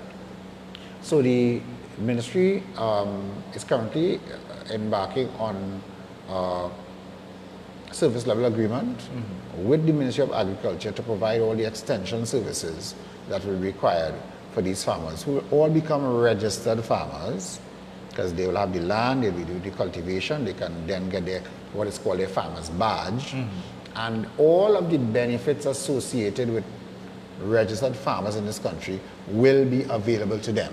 Because you know, the farming industry is one of the industries in this country, I don't know if there's another one, that is tax-free. Right. You don't pay taxes on inputs, and you're not going to pay taxes on your profits. It's totally tax-free. And therefore, in addition to being tax-free, if they have to buy equipment, they get incentives for that. When they prepare their lands, they get incentives. When they bring their crops, they get incentives. There are a lot of incentives associated with the agricultural sector in this country. And all of these young farmers are going to be able to benefit from all those incentives to make sure that they are successful at what they're doing and that we can produce more food locally here in Trinidad and Tobago. Yeah. And Minister, I'm sure there will be persons who are listening to us and who may say, all of these are very great programs, but two of the main problems that persons in farming encounter, of course, is the issue of agricultural access roads and predial lassity. Right? And so therefore these young people need to be aware. Yeah, this is something that you... Well, we've taken that on board, and it's for that reason that we're developing these estates that will come fully developed. Right. With a road network, with the water available, with the electricity available, and the coming with a starter home as well. Right. So it's a community environment. Everybody looks out for each other. It's hardly likely that with that kind of arrangement that we'll have people who, the criminals who would want to prey on these farmers coming into an environment like that. It's easier for the police to police an organized, well set out environment. So that yes, we've taken those things on board, and therefore that is why we have developed it in such a way that is easily accessible for the farmers to take in their inputs and to bring their crops out. The way the starter home is being developed, there's a what you call an annex next to the home. There's a kind of packing area for them to wash and pack their produce and so forth. Right. And the marketing agency, which is NAMDEFCO, will assist them with taking it to market, either the wholesale markets or, as I said, to the established supermarket chains or the hotels or the fast food outlets, and so or for export. Right. So I think it is going to be a very successful program. The enthusiasm, I visited the trainees at ECIAF, UTT, and they're all very excited about what they're doing. They tried to encourage me to milk a cow. I did not agree. But I did assist with planting some peppers. Right. And they are quite excited about it. And it dispels the whole notion that young people are not interested in agriculture. We are in some good times here for our local food production coming out of the youth in agriculture programs that we have rolled out as a government. And these programs certainly are a far cry from what would have been offered in terms of agriculture 2010 to 2015, Caroni Green, which was a disaster. Yeah. Well, the UNC is known for disasters, and it is because of poor planning. Yes. They are kind of populist arrangement. They want to do what they feel people will think is popular, and so they don't take the time to plan for it to be successful and sustainable. We are not making that mistake. We have traditionally been the party in government who comes with very good plans. Most of the development of this country can be tied to the P&M and good planning, our free education, both at the primary, secondary, even the preschool, and now tertiary level to some extent with the GATE program. So we know about planning, and what we have done is put together a very good plan that will allow our young people exiting the secondary school system to have available to them a wide range of training opportunities in technical vocational areas. And even now, I did not mention, but we also have a program in computer repairs, in coding, in computer programming, app development, mobile app development. Right. Right? We have been training our young people in that as well, and that program is also heavily subscribed. And a lot of persons have moved on coming out of that training to go into developing their own apps. Right.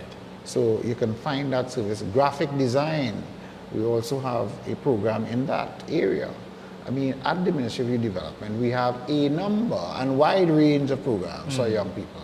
You can visit our website as www.mydns.gov.tt, and you'll be able to not only get access to what we have on offering, but you'll be able to apply when applications are invited for the various programs. Yeah? You know, and I'm glad you mentioned that, Minister, because I sit on the board of an alumni association for a Port of Spain school, and you know, we've had, from time to time, we have our career day, our career week, but we've never really brought in people to discuss agriculture as a possible career option. Right. So now that I hear you speak about it, you know. We're more than happy to either come myself or have the coordinator of the program come and speak with the young people. And while I'm here, I should tell you that we are currently accepting applications and nominations for our annual National Youth Awards, which will be held in September. And you can go onto the website. You may know young persons. Alumni associations have access to young people who have succeeded. Youth groups within the communities, faith-based organizations, individuals. You can make nominations for persons who have excelled in entrepreneurship, in academics, in different areas. Right. And you can make those nominations, and we will, of course, we have a panel of persons who will make their final positions known on the 21st of September, when we have the National Youth Awards held at the Hyatt Hotel. Right. We are currently also inviting corporate Trinidad and Tobago to partner with the ministry as we seek to expand this particular initiative geared towards recognizing our young people who have done exceptionally well. Excellent. Yeah?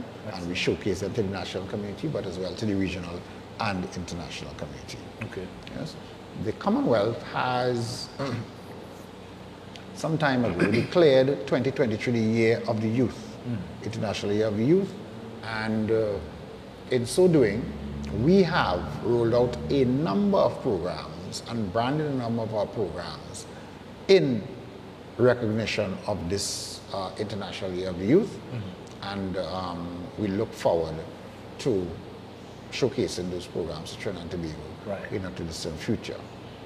National Youth Week starts on the 15th of August and will run for a full week, and we will have for the National Youth Week an entrepreneurship and employment program run at GWI on the Tuesday, and then during the course of that week we have a range of activities, one of which includes a T10 knockout cricket competition, a night cricket, that will involve two of our sister ministries and the Tobago House of Assembly. The four teams will, of course, play each other. There's a knockout, and then the two winners will play and the two losers will play.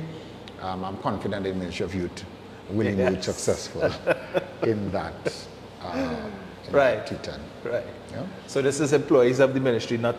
Oh, no, it's all employees. I think when I looked at the rules, they allow you to have two star players. Okay. Each team can get two national players or club players to come and play with them. It gives it some more excitement and so forth, and we will do that. We also have a cultural explosion, which will give an opportunity to young people in the culture, in the various arts, to come forward and showcase their talent, and that, of course, will give them exposure to opportunities both locally, regionally, and internationally. So we look forward to Youth Week. As you know, Commonwealth Youth Games will Yes. be held here in Trinidad and Tobago, and we also look forward to those games. And of course, it showcases Trinidad and Tobago as a location that can host international events such as that. And we are all also very excited about that. Excellent. So we go to another break, our last for the evening, and when we come back, let me see if I can get the minister to share his thoughts on local government reform and the election campaign. So stay locked, we'll be right back.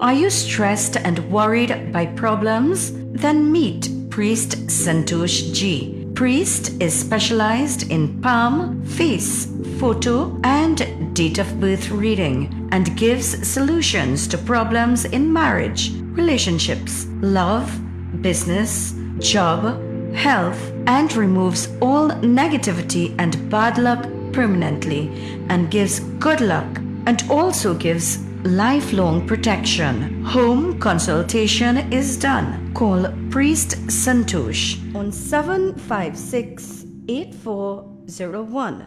That's 756-8401.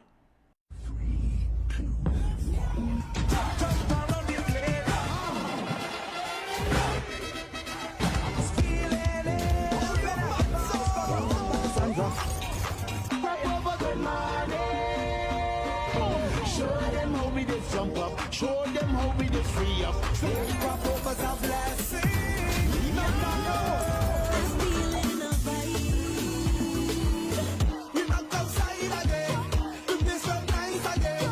Sing up the dumb to the good and you jump to the song like a desert banana shake. The ring with your best friend. Push back and get down to the ground. The wine you want about the wine for me. It's the way out you walking out your ways for me. In the this beat so sweet, no fool. Sweet, no fool. I can tear the bark. It's our story. It's vibes. It's the sweetest summer festival. It's Crop Over 2023.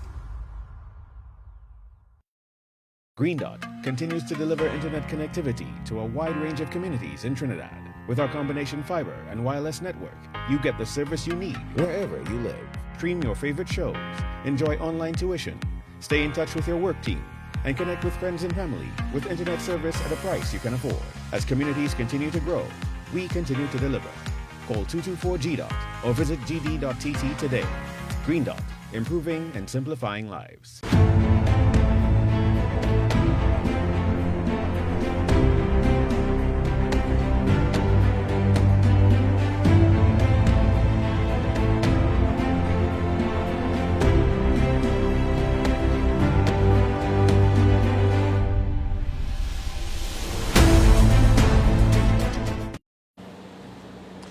And welcome back, and you are of course tuned into The Real Issues with Dominic Romain. So if you're just joining us, unfortunately you would have missed a treat. I have as my guest this evening the Minister of Youth Development and National Service, Mr.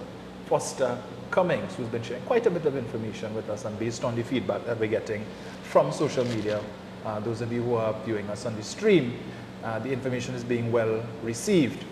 So Minister, the question has been asked. Persons who might have had a run-in with the law, who might have had a short stint in prison, are they excluded from any of these programs? And the question is no, they're not excluded. Right. What we have done is we have established a relationship with the police youth clubs.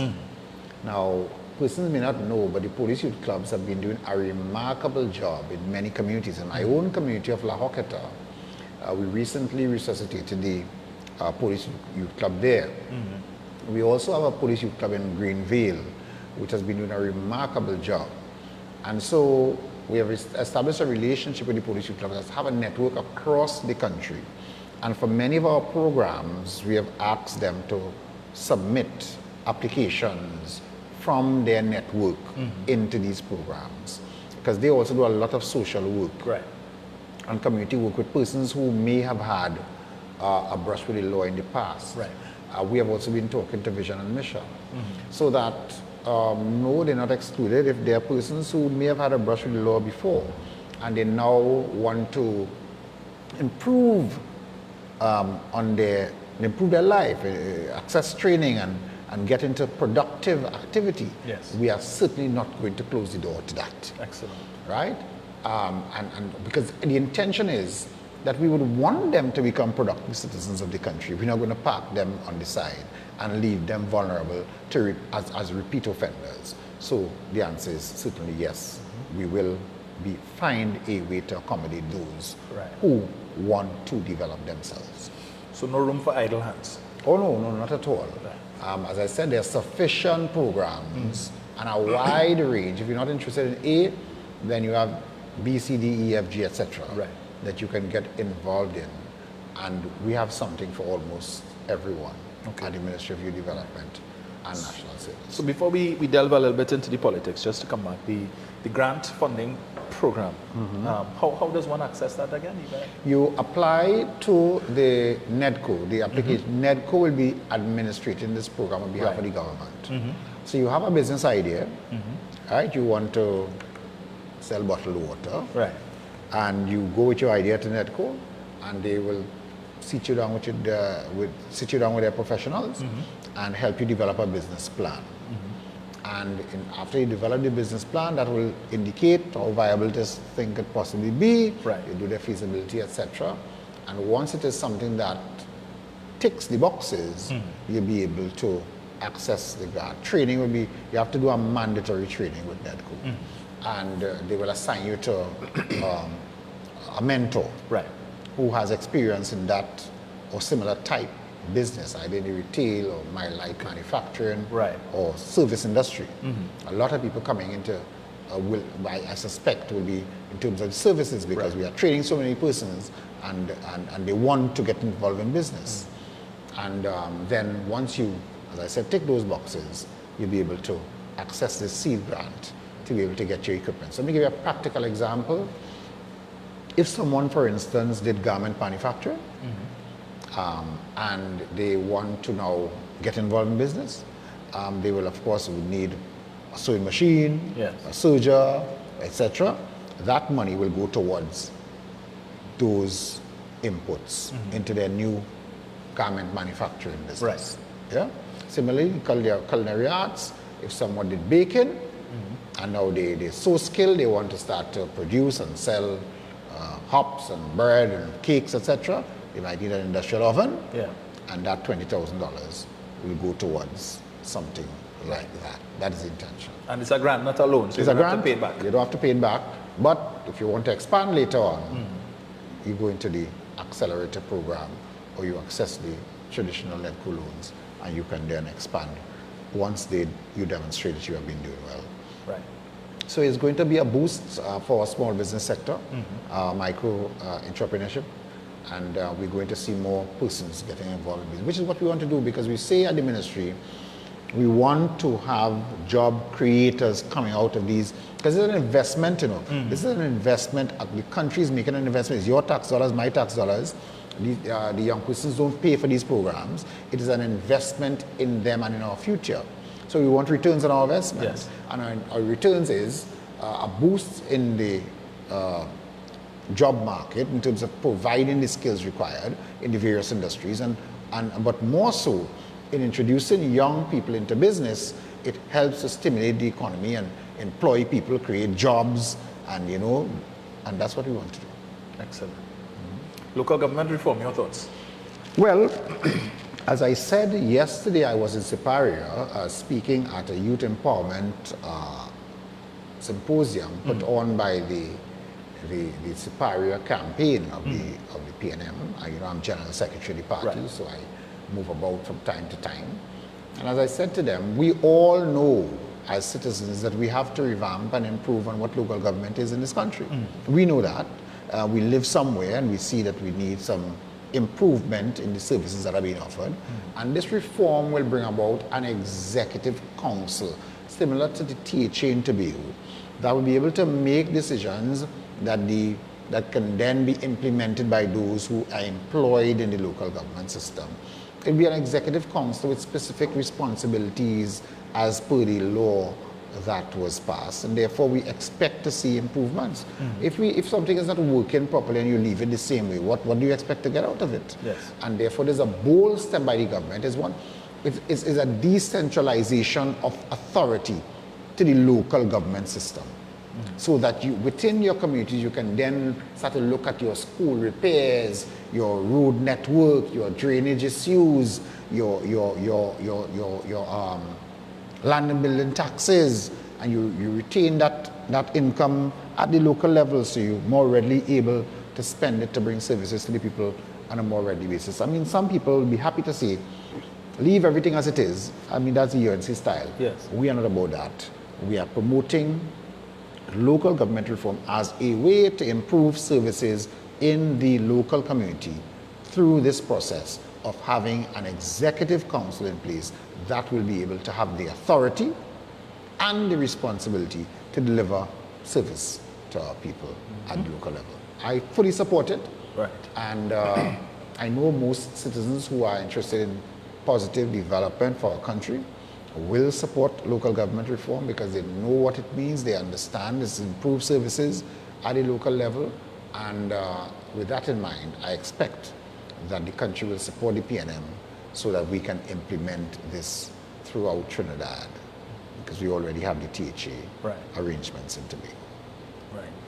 And in your constituency of La Joqueta Talparo, how do you see this reform impacting the quality of service that you are able to? In La Joqueta Talparo, we have several local government districts, at least 5. 3 on the southern side of the constituency, which is the more rural districts. Right. Those seats are currently held by the UNC.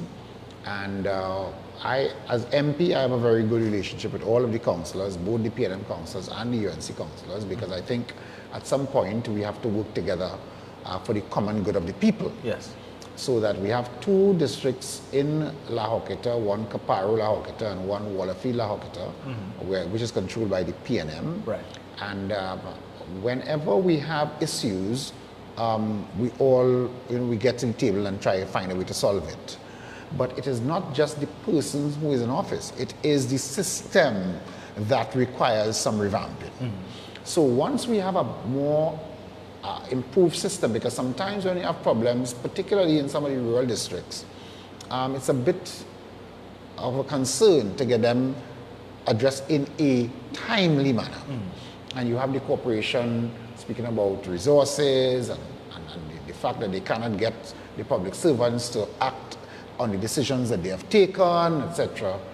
This reform will be able to address those shortcomings. Right. And that I see as a major benefit for the delivery of services for the burgesses in the districts that I have responsibility for as a Member of Parliament for La Joqueta Talparo. Right. And that would be Tunapuna Piako.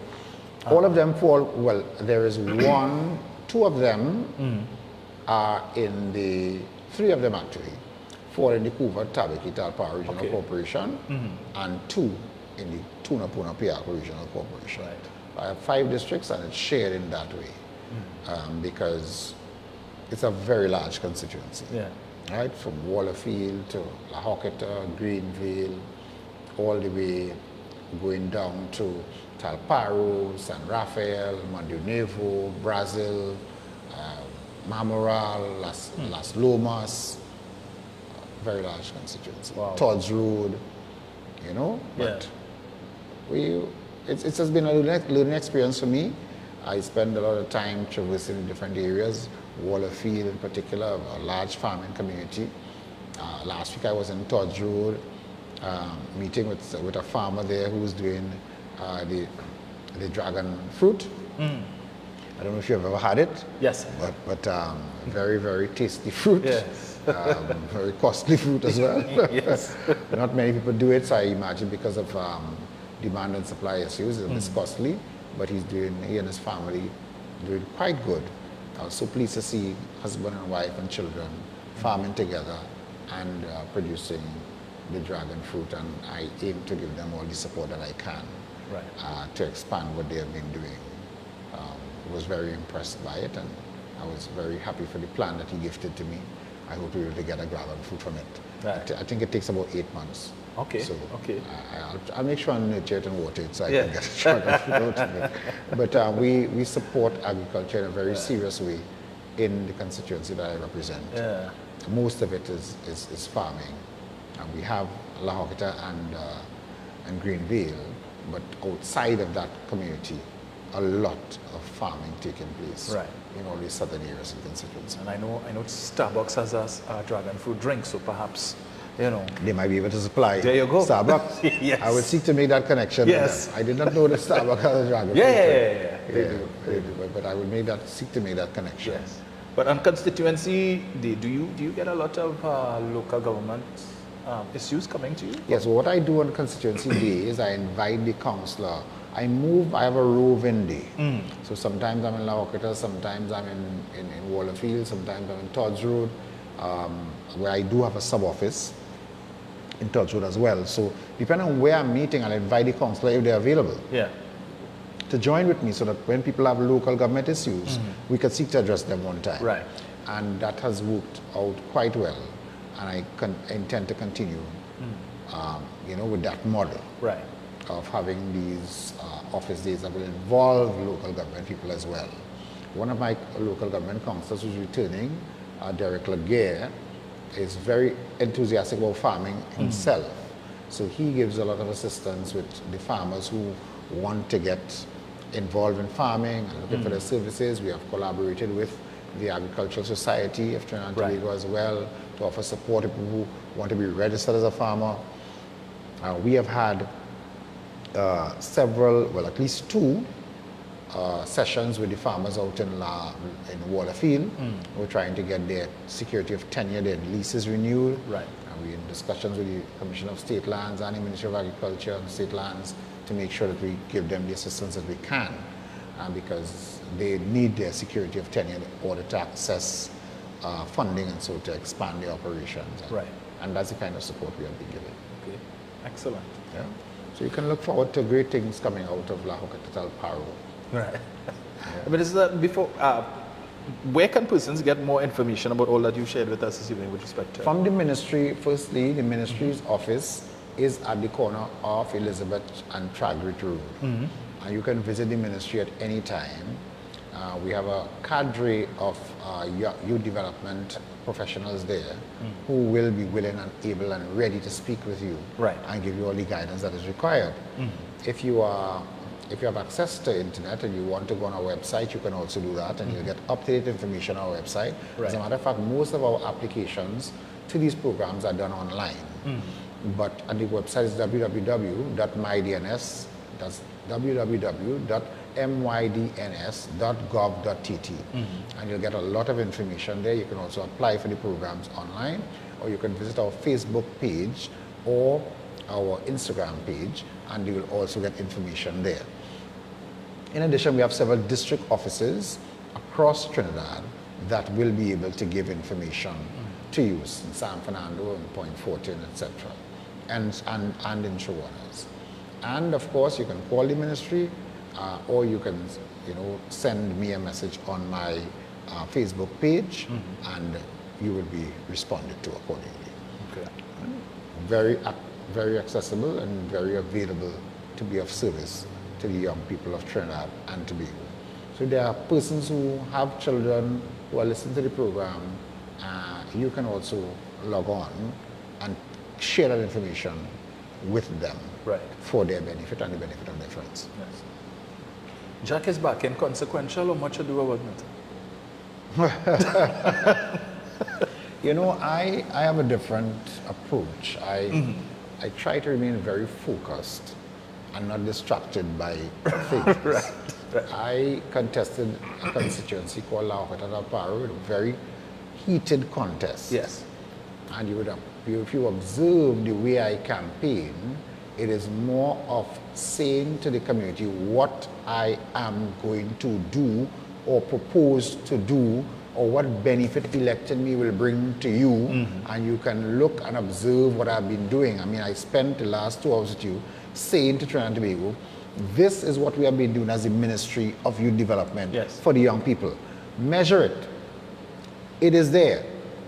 It is in action. You can go on, you can get your young people on. It's not pie in the sky. So I pay very little attention. While I keep myself informed, Yes. I pay very little attention to the things that come from the Yellow Party, because I know that the best government for this country is the PNM. Yes. And therefore I would spend the time that I have sharing with the country what we have been doing, what is our track record, and what we propose to do. And therefore, with that in mind, the persons who have to cast a vote when the time comes Yes. will have that information, other than all the bacchanal that other people keep saying. I focus a very little on Right. that. So in the 5 minutes or so that we have left, Minister, you're on the platform. Speak to the people. Well, as I've said, this is a serious country. We have a lot of talented people in this Yes. country, and we can do much better with all hands on deck. I encourage people, and I start in my constituency, I encourage young persons, we are going to roll out a national service program in a short while that will require all of Trinidad and Tobago. It doesn't matter, at the end of the day, people have their political preferences. Yes. But when we roll out that program, we want everybody that is meaningful on board in that program for the benefit of young people, to help them, to show them, to share with them your experiences. Some people have retired and approached me and say, listen, I want to help. I'm not looking for any salary. I just want to give back something. I'm not retired. I've learned so much. This country has been good, so good to me. I met with a PhD recently, and she was saying to me, I've received so much from this country. All of my training and my experience. I want to give back. I'm not retired. I don't want a job. I just want to help. The National Service Program will be able to accommodate that kind of enthusiasm and drive. And therefore, our young people will have the kind of mentors that are needed to help to guide them in the right direction. So that Trinidad and Tobago, the government requires your support to make life better for young people and to make life better for all of us here in Trinidad and Tobago. And for those of you who are interested in making sure we have a secure country here, that we have positive development taking place, I ask you to give the support to the government so that we can continue the work that we have been doing in that regard. We need your support. We cannot do it alone. We want to work with you to make sure we can achieve that. Right. So, and you mentioned something there just now with the national service aspect of your ministry. So it's not about just young people, because I think the impression people got was national services, they're going to call you up to go and serve. No, the national service is not, firstly, it's not compulsory. Right. So that it doesn't, we're not going to pass any law to mandate young people to get involved. It's all voluntary. Right. But we're going to package it in such a way, this will be done by the agency. We're going to package it in such a way that it makes it attractive for the young person to want to get involved. Right. And to also attract those persons that I simply mentioned earlier on, who have excelled, they are doing well, they want to share their expertise and their experience with the young ones coming up. We are going to have a way to get them on board so that they can be able to share those experiences. Right. Right. So based on what you mentioned just now, as persons who are retired and who really want to give back, make a contribution to that national service. Yes, they will certainly be able to do that. We will be we'll soon launch the program, and all the information will be given. It's an online arrangement to get your details. You'll be able to log on, tell us, listen, I am A, B, C, D, E, I want to contribute, and our team will be in touch with you and connect you with the relevant program where we can utilize your skills. And the young persons, in similar vein, we intend to touch the lives of thousands and thousands of young people through this program as we tap into the CCC, the MyLad, the MyPart, and what we now call the NSTT, which is a National Service Trinidad and Tobago program. We're going to launch it very soon, and look out for it. It's going to be dynamic, and it's going to make a great difference in the lives of young people here in Trinidad and Tobago. Wow. Minister, you've certainly shared quite a bit of information this evening, and I'm sure you have lots more to share. But I'm sure there'll be another opportunity when I come again. Yes. And probably bring some of the young professionals. Most of our programs are spearheaded by young persons, or young at heart, because we also need experience. You're not going to rule out the benefit of good experience. Yes. And I certainly will come on another occasion, work with a couple of them who will be able to share more in-depth information on the benefit of these programs and how you can get on board with the program. But pay attention to our youth caravan.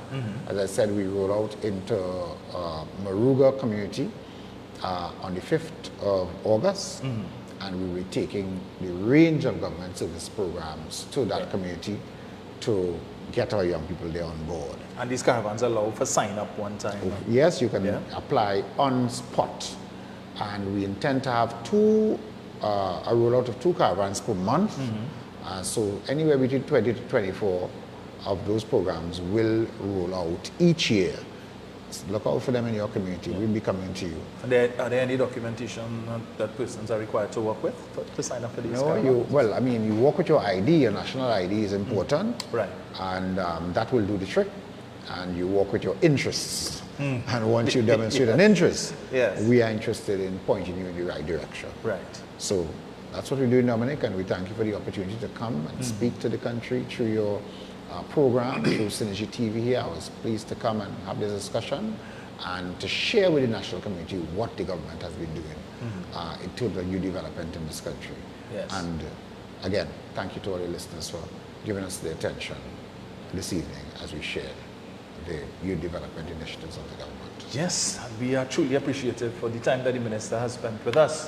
I mean, I know I took him away from the meeting this evening. He should be in Arima, being the general secretary of the party. But again, this is what the ministers, our ministers, are willing to do for us, to provide you with the information, where you would not get it otherwise. And thus far, all of the guests that we've had, all of the ministers we've had, the feedback has been tremendous, and persons are truly appreciative of the information, because otherwise they would not have known where to go to get it. Yeah, and you'll only get it here, as we say. So continue to tune into the program. Tomorrow night we have another guest as well. Not a serving politician, but one from, not of recent vintage either, but nevertheless, someone who can share some information with us with respect to some of the various issues that we have ongoing at this point in time. So Wednesday, you're going to Rima? Well, I don't think that, I think by the time I get to Rima, the meeting might be over. Right. But it was a pleasure being here. Yes. We are going to be in Palo Seco on Friday with a conversation with the Prime Minister. Right. On Friday, we also launch a program to redevelop the Palo Seco Velodrome, and the young persons in the community are very excited about that. We have several programs in that community, and I will be taking some time to talk to the young people of Palo Seco and Erin and Los Barros and Siparia about those programs that the government has in store for them. So we do that on Thursday, and on Saturday we are in Point Forte as we meet with the residents in that area, as we continue to educate and Trinidad and Tobago about the local government reform and invite them to join the PNM in that effort. Yeah, and on that note, folks, we're out of time, but not out of things to say.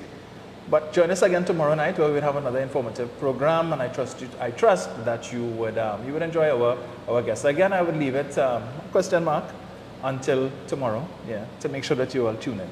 So enjoy the rest of your evening. Thank you so much, Minister, and thank you to all of our viewers. And that's a wrap.